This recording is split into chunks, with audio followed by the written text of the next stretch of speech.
और अब बात एक ऐसे घोटाले की जिसकी जांच हर मुसलमान चाहता है। यूपी से साल दर साल वक्फ की संपत्तियां गायब होते जा रही हैं, या ये कहें कि वक्फ संपत्तियों की देख रेख करने वाले ही गायब कर रहे हैं। ऑल इंडिया मुस्लिम जमात के अध्यक्ष मौलाना शहाबुद्दीन ने वक्फ संपत्तियों की लूट का आरोप लगाया और सिर्फ एक जिले में 320 करोड़ रुपए का हेरफेर करने का सबूत भी पेश किया। मतलब चंदा चोरी से बड़ा घोटाला वक्फ के नाम पर हुआ है।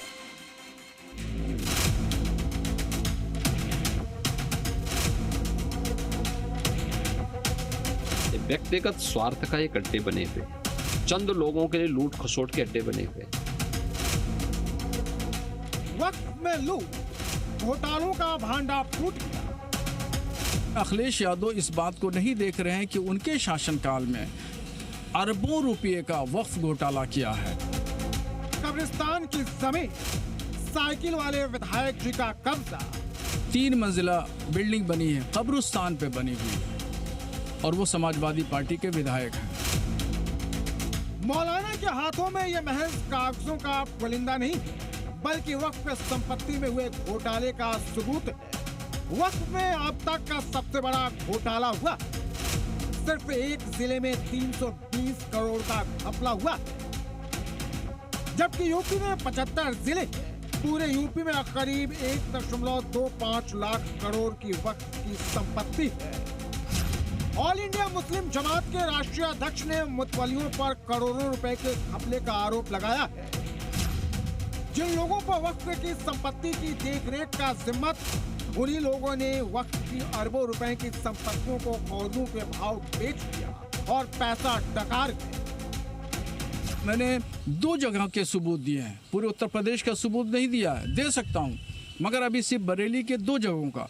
एक बहेड़ी तहसील में जाम सावंत है, वहाँ पर 1400 बीघा ज़मीन का घोटाला हुआ। आज बाज़ार भाव से अगर देखें तो 220 करोड़ की संपत्ति है वो।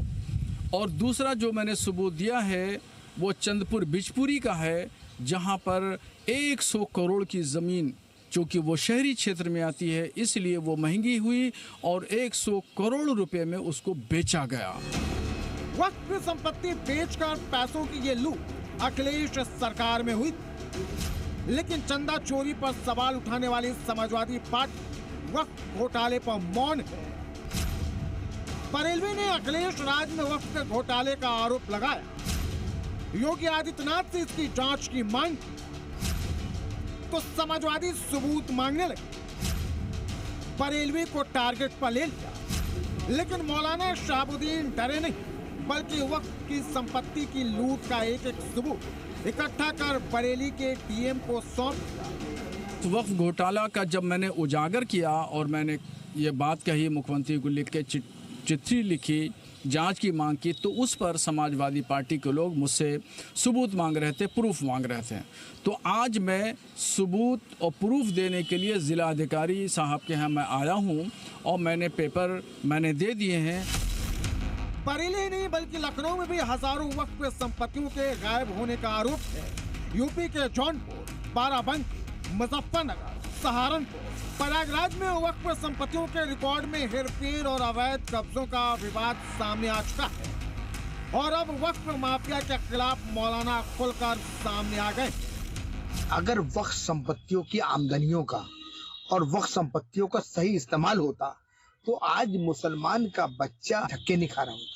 वक्फ संपत्तियों की आमदनी और वक्फ संपत्तियों में घोटाले किए गए हैं, आज उनके सबूत भी सामने आ रहे हैं। संज्ञान लेने की जरूरत है और ऐसे कट्टरपंथी लोगों के खिलाफ कार्रवाई करने की जरूरत है। इससे पहले यूपी के बहराइच में सलार मसूद गाजी की दरगाह में चढ़ावा चोरी का आरोप लगा था। 100 करोड़ रुपए के हेरफेर का आरोप है। 20 सालों से दरगाह ने कोई ऑडिट नहीं कराया है। बीते 10 सालों से चढ़ाए गए चढ़ावा दान का कोई रिकॉर्ड ही नहीं है। अब बीजेपी अल्पसंख्यक मोर्चे के यूपी अध्यक्ष कुंवर बासित अली की मांग पर योगी आदित्यनाथ सरकार ने जांच के आदेश दिए। मुस्लिम वोट बैंक की राजनीति करने वाली सियासी पार्टी और उनके नेता चुप हैं और उनकी यही चुप्पी मुस्लिमों को चुभ रही है। ब्यूरो रिपोर्ट, ज़ी मीडिया।